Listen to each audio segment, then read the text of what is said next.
après 8 ans de préparation et une adoption en 2025, la Communauté économique des États de l'Afrique de l'Ouest, via l'Organisation ouest-africaine de la santé, passe à l'exécution de sa politique de santé communautaire. Objectif, corriger un modèle trop centré sur le curatif. Priorité désormais à la proximité, à la prévention et à l'action sociale.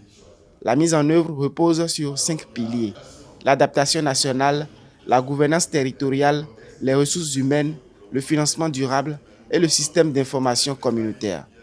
Au cœur du dispositif, les agents de santé communautaire assurent la veille, l'alerte et l'orientation au plus près des ménages. La nouvelle politique de santé communautaire, qui n'est pas une rupture avec l'ancienne politique, nous permet à ce que les soins de santé primaire soient au cœur des familles, soit dans les maisons, soit dans les ménages.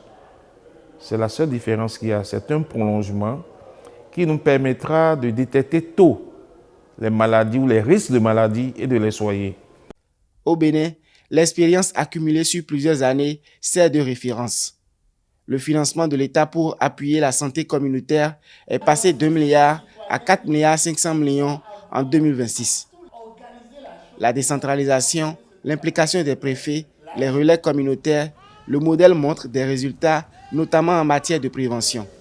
Reste à généraliser cette dynamique à l'ensemble de la région dans un contexte marqué par des disparités importantes entre États et territoires.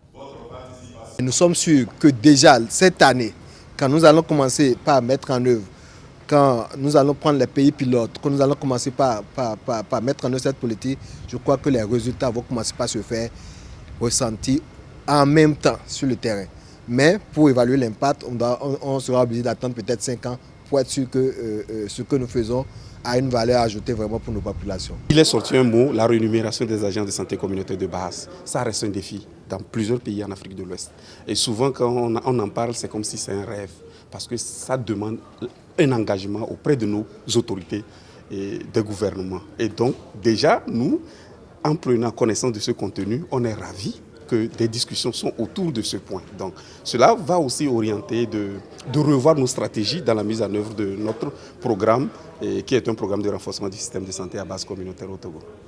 Au cœur de cette réforme subsiste un défi majeur: l'ancrage de financement endogène et stable pour assurer la survie du modèle. La mobilisation des parlementaires de la CEDEAO s'inscrit dans cette logique. La réforme vise à rendre réellement les soins accessibles, efficaces et visibles là où ils sont le plus attendus, au cœur des communautés.